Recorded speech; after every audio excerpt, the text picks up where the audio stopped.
A review of media regulations has recommended scrapping the existing watchdogs in favour of a cross-platform super regulator and an industry-run standards body. The Independent Convergence Review Committee has made 31 recommendations in its final report, which looks at regulating news content rather than the old approach of how it's delivered. Hamish Fitzsimmons reports. The Convergence Review received hundreds of submissions and thousands of comments, and out of that it has the current cross-media ownership regulations in its sights. The old rules governing who owns what and where would be gone. What the review does, it recommends stripping away a whole lot of old and useless regulation. Licensing of radio stations and television stations, gone.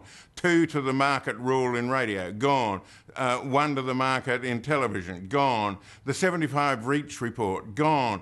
And the report focuses on content rather than the platform on which it's delivered. There are lots of things that aren't regulated at the moment because they're provided through new technology platforms like the internet and through iPads and tablets and so on. They're now subject to regulation because it's all about the content, not about the technology that delivers it.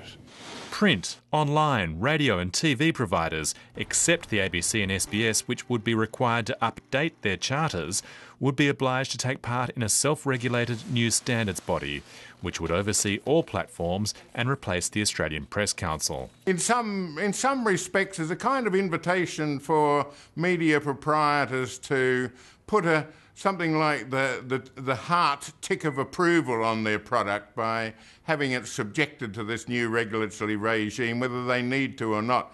It's a rejection of the recent independent media inquiry's call for a government-appointed News Media Council to set standards. They've listened to industry's complaints about the Finkelstein inquiry, and they've said the best way to regulate the content of the media is through the industry self-regulating. The report recommends media organisations be called content service enterprises, but says only 15 of the existing broadcasters and the larger newspaper publishers would be subject to the new regulatory regime. High-profile websites, tweeters and bloggers would be exempt, to a point. Once you get big enough as a content provider or a content maker, you become subject to this regulatory body which is industry-led or industry-driven.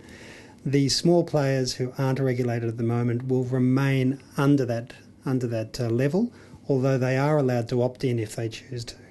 The existing broadcast watchdog, the Australian Communications and Media Authority, would be scrapped and replaced with a new statutory regulator.